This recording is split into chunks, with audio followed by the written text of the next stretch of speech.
नमस्कार। Myself doctor R P Bagri, assistant professor, department of APST, SPC government college Ajmer. आज अपन बात करते हैं बीकॉम पार्ट फर्स्ट ईयर का जो फर्स्ट पेपर है कॉस्ट अकाउंटिंग, उसके बारे में, जिसमें उस कॉस्ट अकाउंटिंग के कुछ वीडियोज़ मैंने पहले भी डाल दिए थे और आज फिर एक नए वीडियो के साथ अपन एनालिसिस करेंगे श्रम लागत विश्लेषण, एनालिसिस ऑफ लेबर कॉस्ट। श्रम लागत विश्लेषण किस प्रकार से किया जाता है? लागत लेखा विभाग कॉस्ट अकाउंटिंग डिपार्टमेंट का कार्य मजदूरी सूची तथा श्रमिकों के समय व कार्ड के रिकॉर्ड का विश्लेषण कर यह ज्ञात करना कि प्रत्यक्ष श्रम लागत डायरेक्ट लेबर कॉस्ट कितनी है और ओवर टाइम कितना है, साधारण, नॉर्मल और एबिनॉर्मल, कार्यहीन काल, आइडल टाइम कितना है। इन सब तथ्यों को ज्ञान प्राप्त करने के बाद प्रबंधकों को सूचना दे दी जाती है ताकि वे श्रम नीति के कार्यकुशलता की जांच कर सके और श्रम लागत पर उचित नियंत्रण रखने के लिए आवश्यक कार्रवाई कर सके। तो मजदूरी विश्लेषण सबसे पहले करेंगे। मजदूरी विश्लेषण,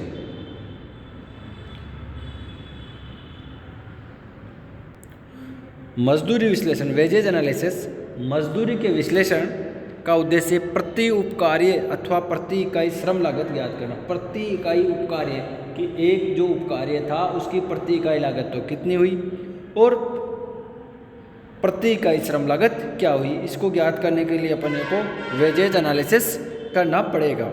इसके लिए मजदूरी सूची का विश्लेषण जिस प्रपत्र में तैयार किया जाता है उसे मजदूरी विश्लेषण सूची अथवा मजदूरी सार कहा जाता है। मजदूरी विश्लेषण सीट आप अपनी बुक में देख लेना, उसमें संख्या श्रमिकों की होगी, योग होगा, सामान्य, अधिसमय, कार्यहीन समय, कुल उपकार्य, उपकार्य संख्या 5, उपकार्य संख्या 6, 7, जो भी जितने भी होंगे ये चीज़ें उसमें मेंशन की जाएगी। विश्लेषण सूची बनाते समय मजदूरी सूची वेजेज सीट श्रमिकों के आने व जाने के समय के रिकॉर्ड तथा श्रमिकों द्वारा उपकार्यों पर व्यतीत किया जाने वाला कि किसी पर्टिकुलर काम पर कितना समय व्यतीत किया गया उसका रिकॉर्ड की सहायता ली जाती है। इस विश्लेषण सूची से संबंधित सप्ताह के लिए निम्न बातों का ज्ञान प्राप्त होता है।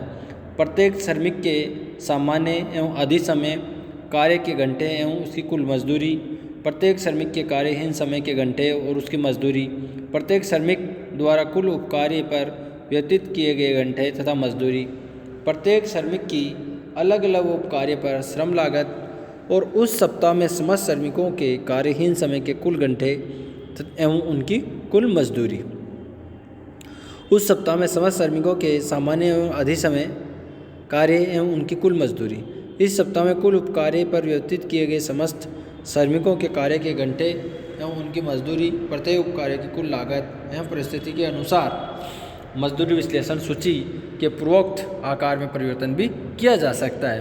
कोई और चीज़ें ऐड भी की जा सकती है और हटा भी सकते हैं। प्रति सप्ताह तैयार की गई इन विश्लेषण सूचियों के योग के आधार पर तिमाही भी बना सकते हैं। 6 माही वार्षिक मजदूरी विश्लेषण तैयार करके उस अवधि की श्रम लागत का ज्ञान प्राप्त कर लिया जाता है। इसके लिए सबसे प्रथम अपन बात करते हैं अधिसमय, ओवर टाइम वर्क। ये क्या? श्रमिकों के लिए कारखाने में कार्य का सामान्य समय निर्धारित होता है, नॉर्मल टाइम निर्धारित होता है। यह समय प्रतिदिन प्रति सप्ताह के हिसाब से निर्धारित किया जाता है। यदि कोई श्रमिक किसी दिन अथवा किसी सप्ताह इससे अधिक समय कार्य करता है तो उसको अधिसमय कार्य कहलाता है। जो निर्धारित समय किया गया है कि 8 घंटे मजदूर कार्य करेगा और उससे अगर ज़्यादा कार्य करता है तो जो 8 घंटे से जितना ज़्यादा करेगा तो वो समय कहलाएगा ओवर टाइम्स। मान लीजिए कि किसी मजदूर को 8 घंटे की कार्य के लिए बोला हुआ है और वो 12 घंटे काम कर रहा है तो 4 घंटे उसके ओवर टाइम कहलाएंगे। अधिसमय के लिए जो मजदूरी दी जाती है वह सामान्य दर से दुगनी होती है। ओवर टाइम के लिए जितनी भी मजदूरी होगी वो डबल दी जाएगी।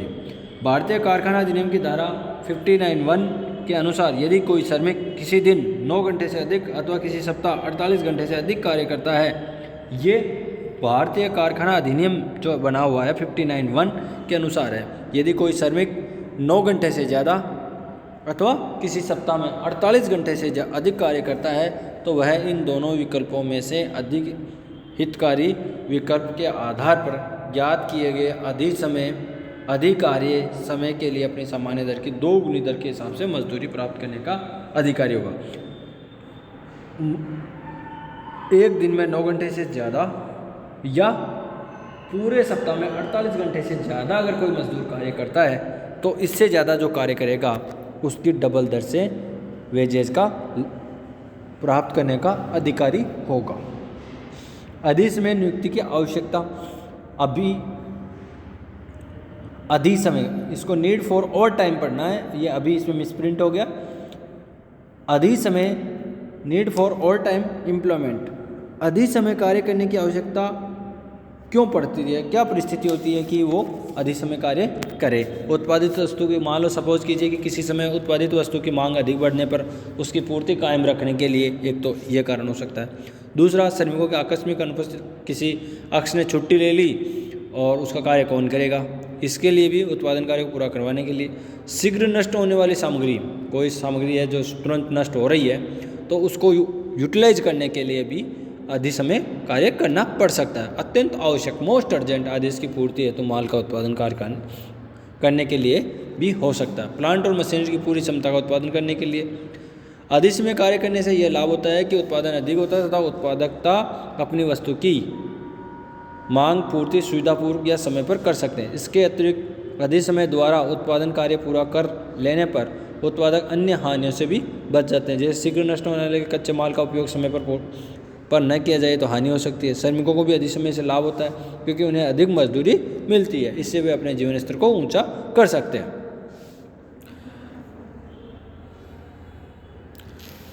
अधिसमय कार्य करने से लाभ की अपेक्षा हानि का भय अधिक रहता है, जो निम्नलिखित क्यों? क्योंकि इसमें सबसे बड़ा कारण है जो किसी भी श्रमिक को कार्य क्षमता सीमित होती है, अतः अधिसमय कार्य करने से उसको थकान आने का भय रहता है तथा अगले दिन उसके सामान्य कार्य करने पर प्रभाव पड़ सकता है। प्रतिदिन अधिसमय कार्य करने और रोजाना थकान आने के कारण श्रमिक का स्वास्थ्य खराब होने का भय रहता है। अधिसमय के लिए मजदूरी दर ऊंची होने के कारण प्रति उपकार्य और प्रति इकाई श्रम लागत अधिक पड़ती है।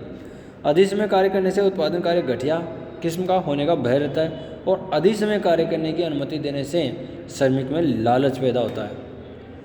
श्रमिकों में इस प्रकार की मनोवैज्ञानिक भावना तभी पैदा होती है जबकि श्रम व्यवस्था में कहीं ढिलाई हो तथा श्रम नियंत्रण की सख्ती से पालन न किया जाए। यदि श्रमिकों में लालच पैदा हो जाए तो वो सामान्य कार्यों से जी चुराने लगते हैं तथा अधिसमय मजदूरी प्राप्त करने के लिए अपना सामान्य समय व्यर्थ गवाते हैं। इससे कार्यहीन काल असाधारण तौर से बढ़ जाता है। अधिसमय तक कार्य करते रहने से श्रमिक अपने परिवार और बच्चों पर ध्यान नहीं दे पाते, जिससे उनके बच्चे अच्छे नागरिक नहीं बन पाते। अधिसमय में उपयुक्त लाभों व हानियों को देखते हुए यह कहा जा सकता है उत्पादन कार्य में अधिसमय कार्य करने की अनुमति तभी दी जाए जबकि उसकी नितांत आवश्यकता हो। यह ध्यान रखना चाहिए कि श्रमिकों का अधिसमय कार्य पर अधिक मजदूरी प्राप्त करने का भावना कभी भी पैदा न हो, इसके लिए श्रम व्यवस्था की सख्ती से पालन कराना चाहिए। अब अपन बात करते हैं अधिसमय मजदूरी चार्ज करना। यदि श्रमिक की अधिसमय नियुक्ति किसी विशेष उपकार्य को करने के लिए की गई तथा इसकी मजदूरी उस उपकार्य को प्रत्येक श्रम के रूप में चार्ज होनी चाहिए, लेकिन इस समय में भी प्रत्येक श्रम की मजदूरी जैसे चौकीदार आदि की मजदूरी कारखाना उपरियों में ही सम्मिलित करना चाहिए। लेकिन यदि श्रमिकों को अधिसमय नियुक्ति किन्हीं उपकार्यों को शीघ्र पूरा करने के लिए अथवा किसी मौसमी मांग को पूरा करने के लिए की गई तो अधिसमय मजदूरी के निम्नलिखित 2 वर्गों में विभक्त किया जाएगा। एक तो सामान्य मजदूरी और दूसरी अतिरिक्त मजदूरी। सामान्य मजदूरी से तात्पर्य जो डेली मजदूरी दी जाती है उस राशि से है जो सामान्य दर पर गुणा करने से आए, और अतिरिक्त समय मजदूरी से तात्पर्य उस राशि से है जो अधिसमय के अतिरिक्त मजदूरी दर अधिसमय दर माइनस सामान्य दर से गुणा करने पर आए। उदाहरण के लिए कह सकते हैं कि यदि किसी श्रमिक ने किसी दिन 2 घंटा अधिसमय काम किया और सामान्य मजदूरी 100 रुपये प्रति घंटा है तो उसको अधिसमय की दर 200 रुपये प्रति घंटा है, तो अधिसमय की कुल मजदूरी 400 होगी, जिसमें 200 सामान्य मजदूरी और 200 अतिरिक्त मजदूरी होगी। अधिसमय मजदूरी का 2 वर्गों में विभक्त करने के पश्चात सामान्य मजदूरी को प्रत्येक श्रम के रूप में चार्ज किया जाना चाहिए। अतिरिक्त मजदूरी को उपरियों में जोड़ दिया जाना चाहिए। यदि अधिसमय कार्य असामान्य कारणों से कराया गया है, जैसे बिजली फेल हो जाने पर, मशीन टूट जाने के कारण, तो इसकी लागत को लागत में न जोड़कर लागत लाभ हानि खाते में अंतरित कर दिया जाना चाहिए। अब बात करते हैं अपन कार्यहीन समय। कार्यहीन समय जब श्रमिक को समयानुसार मजदूरी दी जाती है तो निम्नलिखित समय में अंतर पाया जाना स्वाभाविक। वह समय जिसके लिए श्रमिक को भुगतान किया गया, वह समय जिसको उसने वास्तविक रूप से उत्पादन कार्य पर व्यतीत किया गया। ये दो चीज़ ध्यान रखनी पड़ेगी कि अपने भुगतान तो कितने पर किया और उसने समय कितने समय उसने कार्य किया। दोनों समय के अंतर को कार्यहीन समय कहा जाता है। ठीक है, जितने का भुगतान किया गया और कितने घंटे उसने कार्य किया, और इन दोनों में जो डिफरेंस है वो कार्यहीन समय कहलाएगा। दूसरे शब्दों में कार्यहीन समय उस समय को प्रतिनिधित्व करता है जिसके लिए मजदूरी का भुगतान किया जाता है किंतु उसका उत्पादन प्राप्त नहीं होता। पर कितने भी सतर्क क्यों न बरते, कार्यहीन समय का होना स्वाभाविक है। कार्यहीन समय निम्नलिखित कारणों से पाया जाता है। उत्पादन संबंधी कारण, प्रशासनिक कारण और अन्य कारण हो सकते हैं। मशीन में खराबी हो जाने, प्रशासन ये उत्पादन संबंधी, बिजली बंद होने के कारण, उत्पादन कार्य प्रारंभ करने और औजार या सामग्री प्राप्त करने में इंतजार के कारण, सूचनाएं प्राप्त करने के लिए इंतजार के कारण और औजारों को बदलने में समय के कारण। ये तो है उत्पादन संबंधी कारण। और प्रशासनिक प्रबंधकों का निर्णय लेने में देरी हो जाए कि ये करना है या वो करना है, और वो उसको पूछे तो ये भी देरी हो सकती है। प्रशासनिक नियंत्रण ढीला होने के कारण, अरे तुम तुम्हारे हिसाब से कर लेना, तो इससे भी कार्यहीन समय बढ़ता है। अन्य कारण, कारखाने के द्वार से उत्पादन विभाग तक पहुंचने के लिए जाने और आने में समय लगने का कारण, एक विभाग से दूसरे विभाग में कार्य करने के लिए जाने पर समय लगने का कारण, और जलपान, लघु शंका आदि में समय लगाने के कारण, हड़तालों या तालाबंदी के कारण, ये कारण भी कार्यहीन समय को बढ़ाता है। जैसा कि पूर्व में बताया जा चुका है कि कार्यहीन समय को गणना श्रमिकों के आने और जाने के समय रिकॉर्ड उनके उत्पादन कार्य पर व्यतीत किए गए समय के रिकॉर्ड के आधार पर ही की जाती है।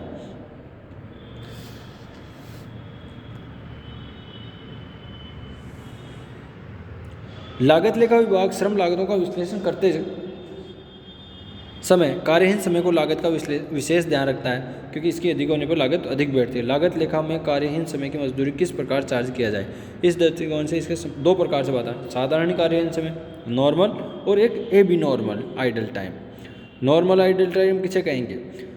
नॉर्मल साधारण कार्यहीन समय से तात्पर्य उस कार्यहीन समय से जिसको रोका नहीं जा सके, उत्पादक जानते हुए रोक नहीं सकता, अर्थात साधारण परिस्थितियों में इसका पाया जाना स्वाभाविक। जैसे कारखाने के द्वार से उत्पादन विभाग तक जाने और आने में समय लगता है, एक उत्पादन कार्य को समाप्त होने पर दूसरे उत्पादन कार्य को प्रारंभ करने में लगने वाला समय।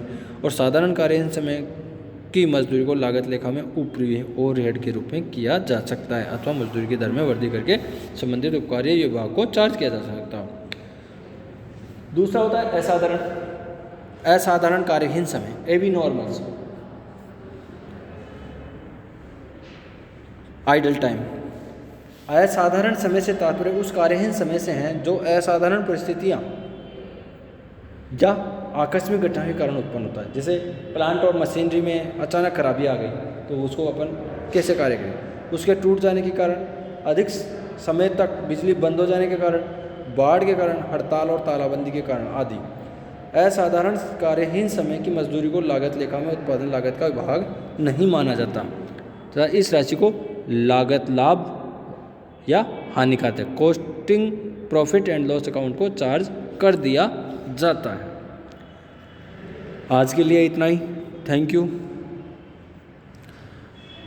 और अब अपन कल जो बात करेंगे वो करेंगे लेबर टर्नओवर के बारे में। श्रम निकासी की गणना किस प्रकार से की जाएगी, ये अपन आने वाले वीडियो में देखेंगे। आज के लिए इतना ही, थैंक यू।